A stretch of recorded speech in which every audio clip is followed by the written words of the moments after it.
हम सब मेरे छोटे भाई हिरण्याक्ष के मृत्यु के शोक में एकत्रित हुए हैं। इंद्र जैसे शूद्र शत्रु ने मेरे छोटे भाई शूरवीर शिरोमणि दैत्यराज हिरण्याक्ष को विष्णु द्वारा मरवा दिया। मैं ये प्रतिज्ञा करता हूं कि मैं अपने भाई की मृत्यु का बदला लूंगा।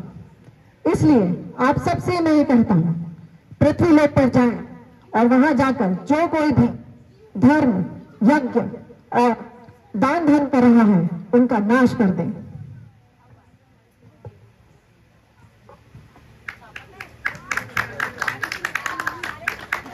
हिरण्यकश्यप अपने भाई की मृत्यु का बदला लेने के लिए दैत्यों को पृथ्वीलोक भेजता है।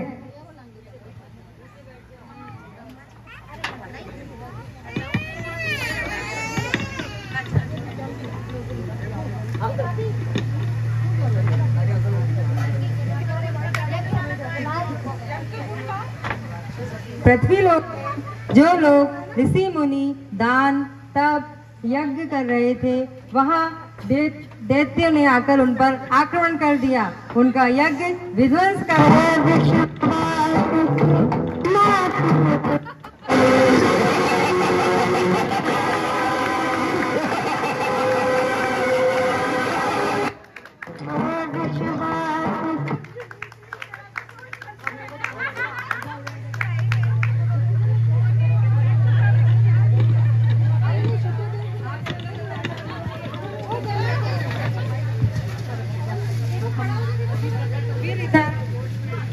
हिरण्यकश्यप अपने गुरु शुक्राचार्य जी के पास जाता है।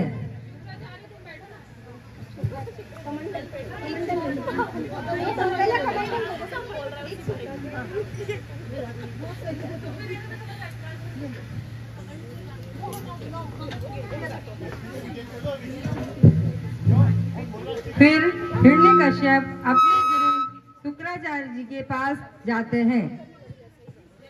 प्रणाम गुरुदेव। आशीर्वाद। गुरुदेव, आपको यह जानकर प्रशंसा होगी कि मैंने अपने योद्धाओं को पृथ्वीलोक पर भेजकर उनका नाश करने का आदेश दे दिया है। अपितु पृथ्वी पर नहीं, इंद्रलोक पर भी अब मैं अपनी समस्त सत्ता स्थापित करना चाहता हूं। आप मुझे इस कार्य को संपन्न करने का उपाय बताएं। संसार में शक्ति प्राप्त करने का एकमात्र तप है। तपस्या करने से ही आपको शक्ति प्राप्त होगी। ऋषि से लेकर ब्रह्मा तक सभी ने तपस्या से ही शक्ति प्राप्त की है। तपस्या तो मैं जरूर करूंगा। तपस्या, घोर तपस्या करूंगा जो आज तक किसी ने नहीं की हो।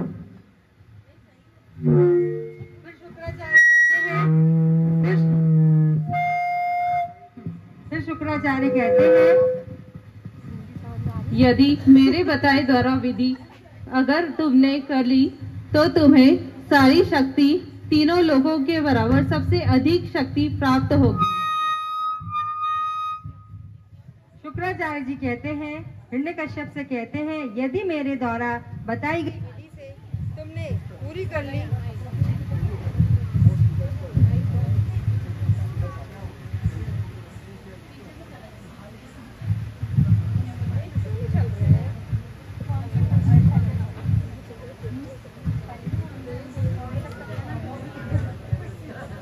फिर शुक्राचार्य जी कहते हैं, हिरण्यकश्यप से कहते हैं, यदि तुमने मेरे द्वारा बताई गई विधि से तपस्या कर ली तो तुम तीनों लोकों में तुमसे अधिक शक्तिशाली और कोई नहीं होगा।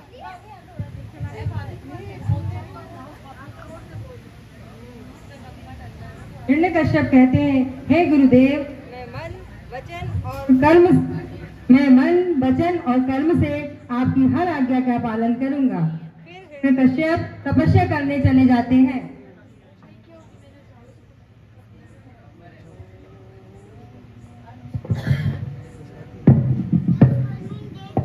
भैया म्यूजिक लगाइए ना तपस्या वाला।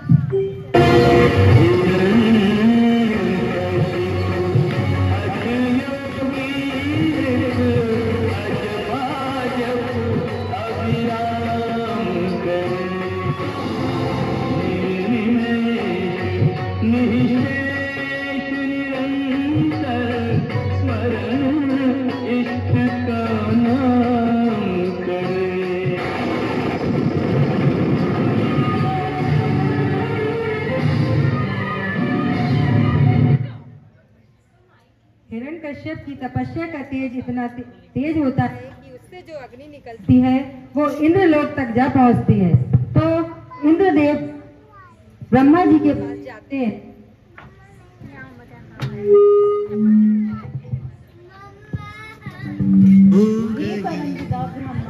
ये क्या हुआ, ये ना पूछो, असुरराज कुछ ऐसी बात। मंदराचल पर्वत की घाटी में अत्यंत कठोर तपस्या कर रहा है। दैत्यों एवं कीटों ने उसका सारा मांस खा डाला है, फिर भी वह हड्डियों में अटके प्राणों के सहारे अत्यंत घोर तपस्या कर रहा है। हे गुरुदेव, वह 100 साल से बिना अन्न जल ग्रहण किए वह तपस्या कर रहा है, कुछ करिए गुरुदेव। हे ब्रह्मदेव, उसके उसकी अग्नि से लोक में हाहाकार मचा है, आप कुछ उपाय कीजिए। उसके तप की अग्नि से तीनों लोगों को त्रस्त कर दिया है। हे प्रभु, कुछ निराकरण कीजिए। निराकरण तो वरदान देने से ही होगा। वरदान से तो सबका विनाश भी हो सकता है। वरदान में वो देवताओं का विनाश भी मांग सकता है। किंतु हे पितामह, यदि वह इसी तरह तपस्या करता रहा तो वो ब्रह्मपद को भी प्राप्त कर सकता है। इसलिए आप शीघ्र ही कोई ऐसा उपाय कीजिए जिससे उसकी तपस्या यहीं समाप्त हो जाए।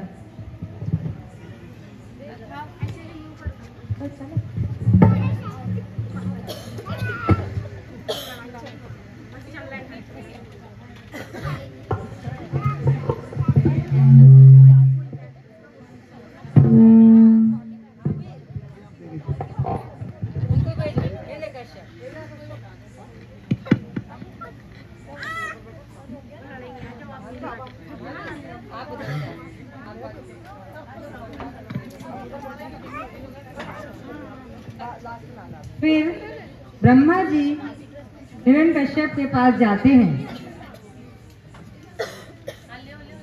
हे दैत्यराज हिरण्यकश्यप, प्रणाम प्रभु। हे दैत्यराज, मृत्युलोक के प्राणियों के लिए स्वर्गलोक के प्राणियों के दर्शन कभी भी निष्फल नहीं होते। इसलिए मांगो जो वर मांगना चाहते हो। अगर प्रभु आप मेरी तपस्या से प्रसन्न हैं, तो मैं आपसे वर मांगना चाहता हूँ। आपके बनाए हुए प्राणी से मेरी मृत्यु प्राप्त ना हो। ना मैं मनुष्य से मरूं, ना पशु से, ना दैत्य से, न देवताओं से। ना मैं धरती में मरूं, ना आकाश में। ना मैं घर के भीतर मरूं, ना बाहर मरूं। ऐसे ना दिन में मरूं, ना रात में मरूं। आप ऐसा वर दीजिए प्रभु, आप ऐसा वर दीजिए प्रभु। परंतु यह तो अत्यंत ही दुर्लभ वर है। तो क्या इसके लिए और घोर तपस्या करनी होगी? नहीं वत्स, और तपस्या करने की आवश्यकता नहीं है। तो अब मैं संसार में सारे संसार का भगवान बन चुका हूँ। अब सभी प्राणी मेरी पूजा करेंगे, और जो प्राणी मेरी पूजा नहीं करेगा वो नष्ट हो जाएगा। यह अत्यंत दुर्लभ वर होते हुए भी तुम्हारी तपस्या से प्रसन्न होकर मैं तुम्हें वर देता हूँ। मांगो जो तुम जो चाहते हो वो तुम्हें मिलेगा। धन्यवाद प्रभु।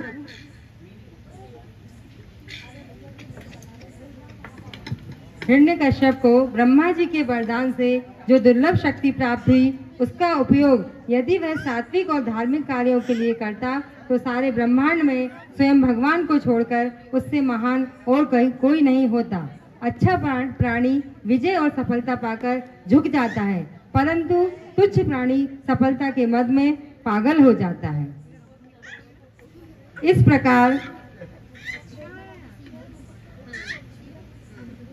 इस प्रकार देवताओं सहित तीनों लोकों के प्राणी उस महादैत्य के आगे नतमस्तक हो गए। उस समय सारी सृष्टि में एक नन्हा सा बालक ही ऐसा था जो भगवान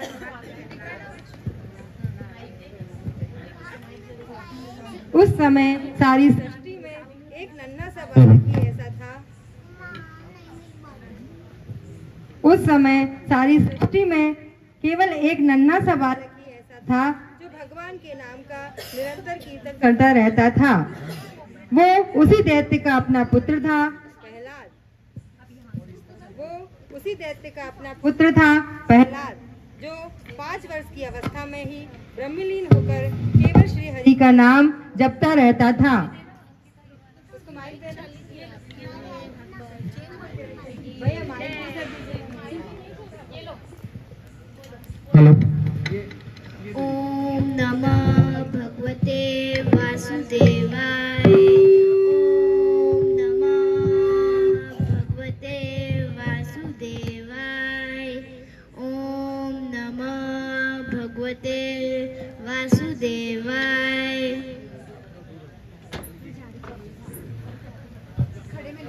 प्रहलाद को बहुत समझाया, डराया, धमकाया जाता रहा, परंतु वो बालक प्रभु की भक्ति से विमुख नहीं हुआ। परंतु जब हिरण्यकश्यप को इस बात को पता चला तो उसके क्रोध की कोई सीमा नहीं रही। मैं सारे संसार का भगवान हूँ। सारे प्राणी मुझसे धर-धर कांपते हैं। हिरण्यकश्यप प्रहलाद से कहता है, मेरे चलने से पृथ्वी डोलने लगती है, मेरी भुखड़ी तन जाए तो तीनों लोग कांपने लगते हैं। नाग, यक्ष, गंधर्व, देवता सभी मेरी नाम की माला जपते हैं। तीनों लोकों में सभी प्राणी मेरी पूजा करते हैं, परंतु मैंने सुना है कि तूने मेरी पूजा करना अस्वीकार कर दिया है। क्या यह सत्य है? जी पिताश्री, यह सत्य है। क्यों? प्रहलाद कहता है, क्योंकि संसारी भक्ति के कारण नहीं, लोग भय के कारण आपकी पूजा करते हैं और आपके अहंकार को बढ़ा रहे हैं, आपको कुमार्ग पर चला रहा है। परंतु मैं आपका पुत्र होकर कुमार्ग से हटाकर सन्मार्ग पर लाना अपना कर्तव्य समझता हूँ। इसलिए मैं आपकी पूजा नहीं करता। तो तू किसकी पूजा करता है? मैं भगवान विष्णु की पूजा करता हूँ। मूर्ख! वो विष्णु जो मेरा परम शत्रु है। विष्णु किसी के शत्रु नहीं होते। तू झूठ बोल रहा है। विष्णु मेरा सर्वनाश करना चाहता है। प्रहलाद कहता है, यह आपका भ्रम है। जिस प्रकार उनके लिए विश्व के समस्त प्राणी उनके लिए बालक हैं,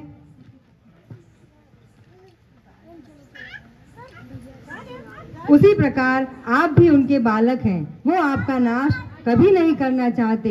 वो आपके कुकर्मों का एवं अधर्मों का नाश करेंगे। तू मुझे अधर्मी बोल रहा है। मैं तेरा सर्वनाश कर दूंगा। फिर प्रहलाद कहता है, हे पिताश्री, ये आपकी भूल है।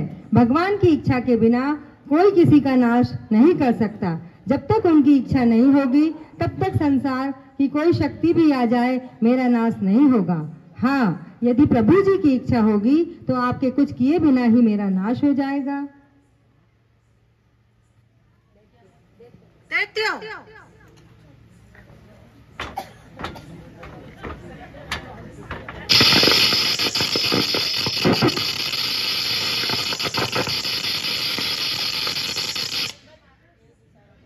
इस बालक को ले जाओ और इसके प्राणहीन कर दो।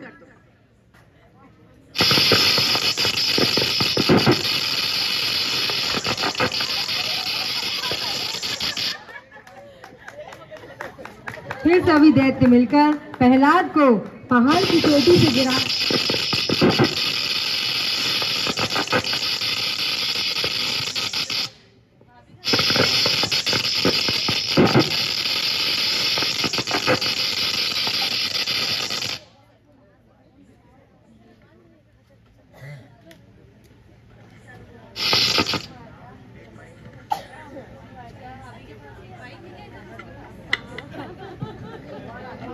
फिर सभी दैत्य मिलकर प्रहलाद को पहाड़ की चोटियों से गिराते हैं, फिर भी वो नहीं मारा जाता। है राजन, वो कोई सामान्य बालक नहीं, ना वो अस्त्र से कटते हैं, ना वो शस्त्र से कटते हैं, ना वो पहाड़ों से गिरते हैं, ना वायु उनका कुछ कर पा रही है। हे राजन, हमने प्रहलाद को मारने का बहुत प्रयास किया, लेकिन असफल ही रहे। पता नहीं कौन सी दैवीय शक्ति उसकी रक्षा कर रही है। तुम सभी दैत्यों ने मिलकर उसका बाल भी बांका नहीं कर पाए। क्षमा कीजिए राजन।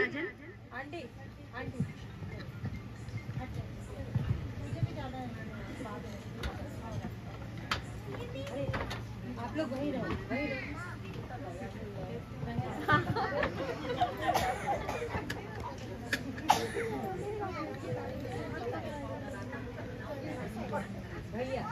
भैया, क्या अगर आपसे यह नहीं मर रहा है तो आप इसे मेरे सुपुर्द कर दीजिए।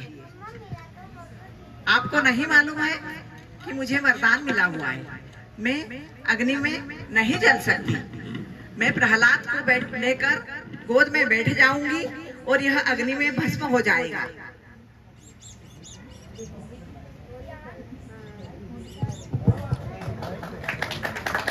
फिर होलिका प्रहलाद को अपनी गोद में लेकर अग्नि में बैठती है।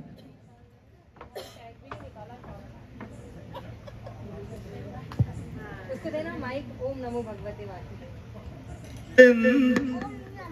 बोलो बेटा, बस ये। ओम नमः भगवते वासुदेवाय। ओम नमः भगवते वासुदेवाय। ओम नमः होलिका के गोद प्रहलाद को गोद में लेकर बैठने पर भी चारों तरफ से अग्नि लगाने के बाद भी वो भस्म नहीं होता। भगवते वासुदेवाय।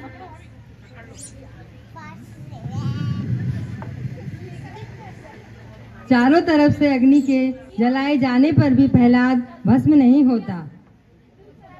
ओम नमः भगवते वासुदेवाय। ओम नमः भगवते वासुदेवाय। बेटा माइक आंटी को दे दो, पीछे वाली, पीछे आंटी। हाँ, ये दादी को देखो। ब्रह्मा जी का वरदान झूठा हो सकता है? ब्रह्मा जी का वरदान क्या झूठा हो सकता है? ब्रह्मा जी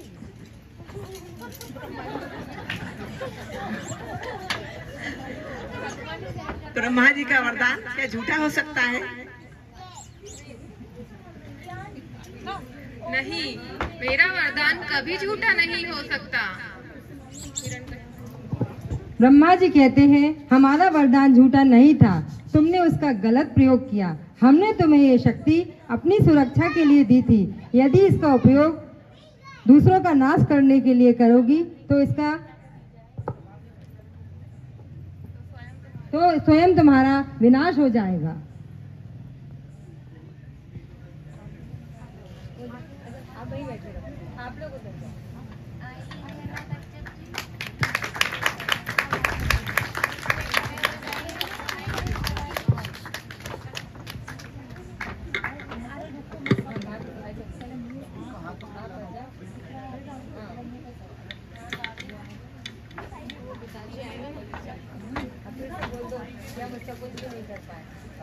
लोग आके बोलते हैं तुम नहीं कर पाए। हे राजन, बहुत प्रयास करने पर भी प्रहलाद का कुछ भी बिगाड़ नहीं पाए हम। माफ कीजिए, हम आपके लिए कुछ नहीं कर पाए।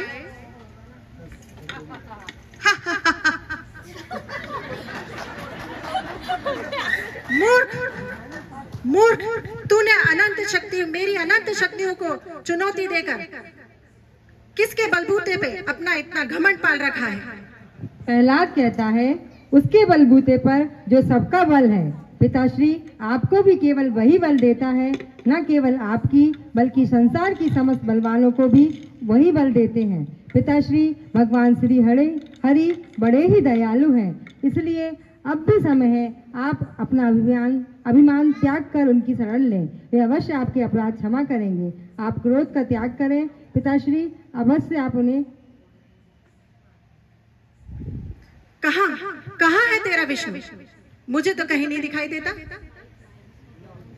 प्रहलाद कहता है प्रत्येक वस्तु में, आकाश में, धरती में, हवा में, मुझ में, साधु संतों में और इन दैत्यों में भी विष्णु हैं। आप विश्वास कीजिए पिताश्री, श्री विष्णु इस सृष्टि के कण कण में है।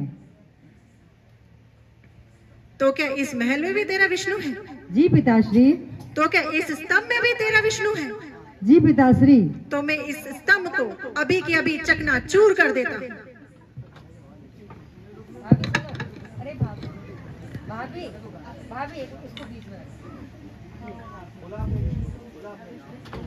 बुला अपने विष्णु को, बुला। कहाँ है तेरा विष्णु? विश्वास की ना टूटेगा मेरा ये विश्वास,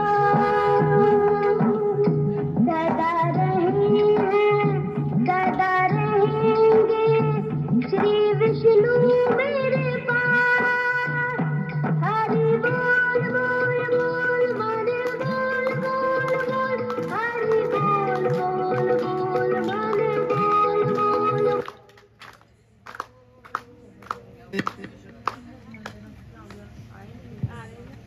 तो क्या इस स्तंभ में भी तेरा विष्णु है?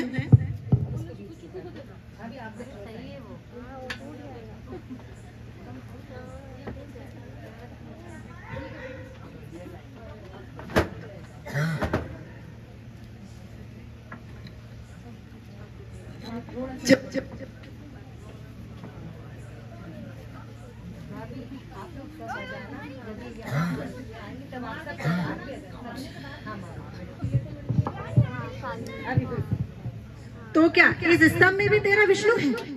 अगर इसमें विष्णु है तो वो मुझे दिखाई नहीं देता। अगर वो अंदर है तो मैं अभी के अभी विष्णु और इस स्तंभ को चकनाचूर कर दूंगा। बचा ले अपने आप को।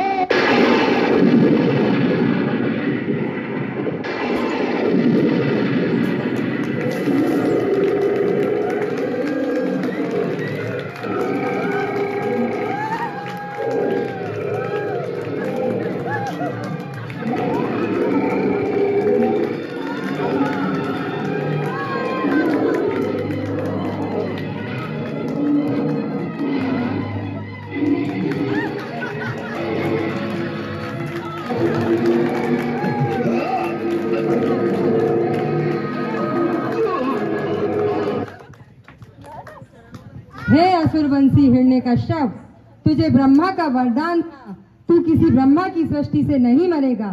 तो भगवान नरसिंह ब्रह्मा की सृष्टि में नहीं है। ये ना नर है, ना पशु है, ना सुर है, ना दैत्य है। इस समय ना दिन है, ना रात है, संध्या वेला है। तुझे अस्त्र से मारा जा रहा है, ना शस्त्र से। तुझे नरसिंह भगवान अपने नखों से मार रहे हैं।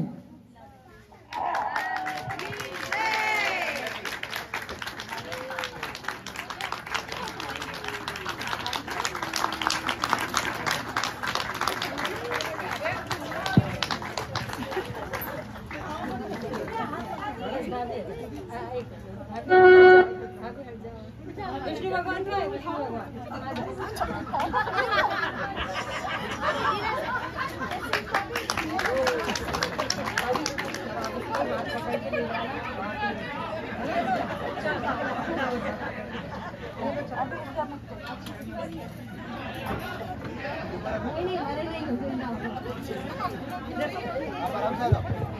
भैया